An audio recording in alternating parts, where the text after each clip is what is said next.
The senator from Missouri, Senator Blunt, joins us, picking up his mail. Good morning, Senator Blunt. Good to be here. Good to see both of you. Let's talk about your week here in Missouri. You spent the week visiting with veterans and VA hospitals all across the state. You know, I was with lots of veterans groups. I was also with a number of groups that are providing mental health services to lots of people. But, of course, veterans more and more, I think, need to have alternatives to the VA. But I will say, as somebody who recently hasn't had very much to say good about the VA, I do think the mental health effort the VA has at Jefferson Barracks is checking a lot of the right boxes. But the Cochran Hospital generally is probably one of the examples of a management that's not managing very well. They're on their seventh interim director in 2 years. Now, somebody's doing something wrong. How could they not get that right? I mean, how could you not have somebody come to a hospital that clearly has problems and say, I'm here for long enough that we're going to solve these problems and serve veterans instead of doing what's good for the VA. We're going to do what's good for veterans. And this summer the 30-day waiting line is to get your first appointment is 50% bigger than it was last summer. There is a chance that last summer they still weren't admitting how big the line was, but it sure doesn't look like they're either making progress there or working very hard to give veterans the choice option that I've been for a long time, that Congress passed. And just before we left for this state work period, the Congress made that choice option permanent instead of a 2-year pilot, because there are just a lot of better options out there for veterans anyway, but particularly when the VA can't meet their needs and meet them quickly. Which basically says if it's a more traditional health need, they can go to a more traditional hospital or doctor. Well, basically, I think it should say that they can go to anywhere that accepts Medicare, because you've already got a negotiated rate. That hospital, that doctor's already gone through all the paperwork. The VA wants them to go through all the paperwork again. The VA's thrown about every obstacle they could into choice, but what the law itself says, if you're more than 40 miles from a veteran's facility, or you've waited more than 30 days for an appointment, you can go somewhere else. And the VA was terrible about the 40 miles. It was clear in the law, it was 40 miles from a facility where you could get done what you need done. They said, no, 40 miles from any facility. If you need a heart transplant, but there's a place 40 miles away where you can get your blood pressure checked, right, that's the 40 miles. So we're working hard to try to see that veterans have choice. And there are I can't come up frankly with about 3 areas where I think the VA should be better than anybody else: post-traumatic stress, IED attacks, eye injuries, lost limbs, other things from IED attacks. They should be better at that and how to deal with it than anybody else. And probably prosthetics. They've been pretty good at prosthetics since the Civil War.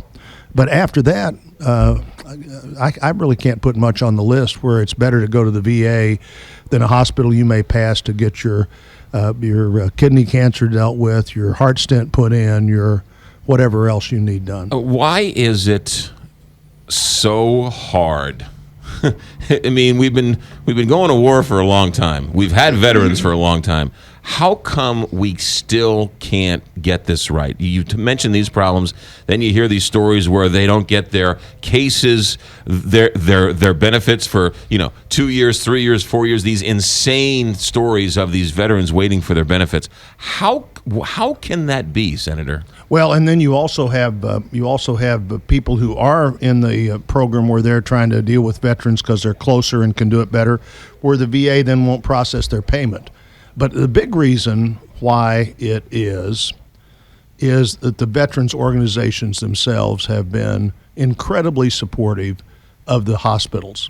The VA has been supported by the VFW and the American Legion consistently. And frankly, as long as those two groups were on the other side, you were never going to move to where veterans had more options. But in the last 2 years, those two groups have begun to see that options are a good thing. Younger veterans particularly want options.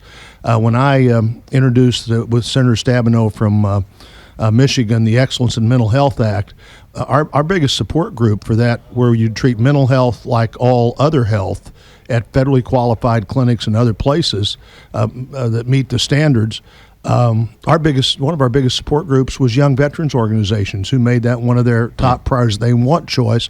So this year, McGraw, I spoke to both the state American Legion conference at their convention and earlier at the VFW convention.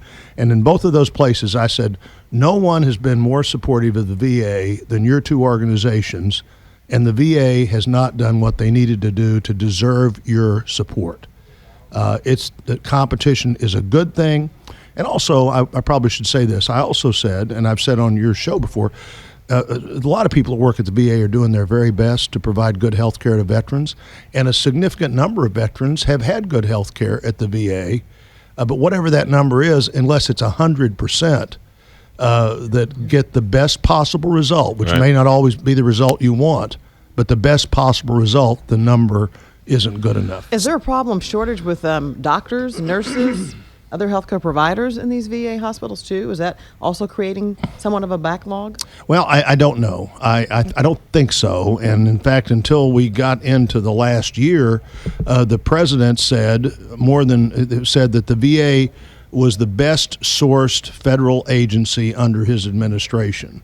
Now, everything with the federal government always it's a money problem.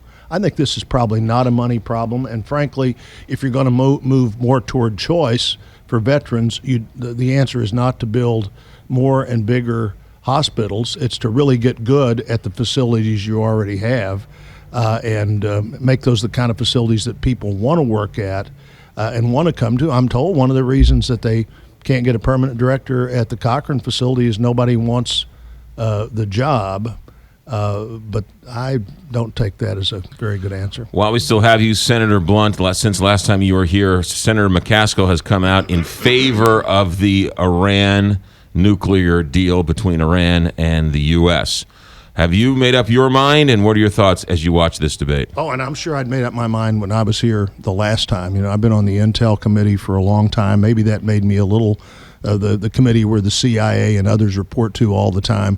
Maybe that made me a little more prepared to make that decision early, but I made it early. I think it is a terrible agreement. I believe it's the worst international agreement the United States has ever been party to. It may be the worst international agreement ever, but it's certainly the worst one we've ever been part of.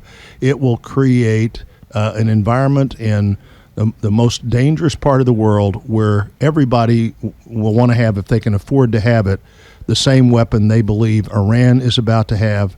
And our only hope in the Iranian agreement, frankly, is that even if the Iranians stick with the agreement, which would make it the first one since the Ayatollah they've stuck with, even if they stick with the agreement, they could have a nuclear weapon in 8 or 10 years. They will always be within 12 months of having a nuclear weapon. Under the agreement, that's all they have to do. The president said, after we negotiate, the Iranians will never be allowed to have a nuclear weapon. They will tell us everything they ever did to develop a nuclear weapon. We'll have anywhere, anytime inspections, and the sanctions will only be relieved when there's significant progress in those other 3 areas. None of those 4 things, and those were the only 4 goals. None of the 4 goals was achieved. At least in Obamacare, which was also all done by one party, and they've owned that. At least they had a majority to do that. This is going to be done because they're able to hold on to about 34 senators or more and override a president's veto. The message to the world is the Congress doesn't want this, the United States doesn't want it. And by the way, it's not a treaty, so it's not binding on the next president. I just think it is the worst thing that you could possibly do. But I also think that it's a decision. There are going to be a lot of repercussions here. And anybody that voted for it, I'm sure had to. I believe I'm going to give them the benefit of thinking long and hard and reaching what they thought was the right decision. But mine is that it's an agreement we should not approve. Why is no agreement and the status quo better than this? Well, the status quo is not the choice.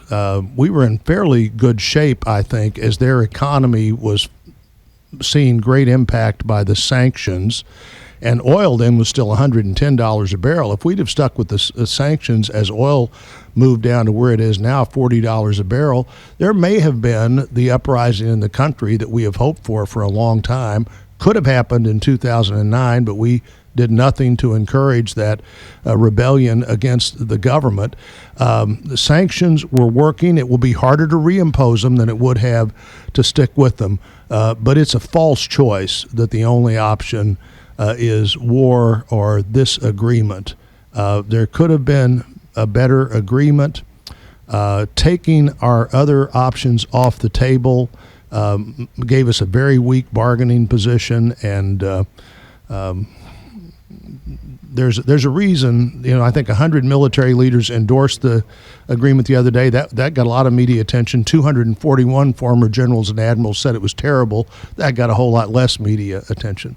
That is Senator Roy Blunt. Any good books you're reading recently, Senator? Well, I am actually. The book you recommended to me, I've just told you and Kelly, I violated one of my rules, which is never have more than 2 books going at a time. So I added The Tender Bar. Yes. That's my 3rd book. Then I'm reading H.W. Brand's book on Reagan. That's a good book. And Evan Thomas has written a very good book, a balanced book on Nixon. Nixon may be the most Shakespearean character in the history of American politics, and Evan Thomas seems to capture in his book on Nixon the highs and the lows. Remember, Evan Thomas's grandfather was the socialist candidate for president in 1944 and 1948. So when you look at his books on Nixon and Eisenhower, he's really, I think, done a good job in trying to barely present those 2 presidents. That is Senator Roy Blunt. Senator, you're always welcome here. Your mail's I'll get my mail on the way out. In your cubby hole, and we'll see you soon. 7:32 here, Big 550 KTRS. Hi, this is Jeff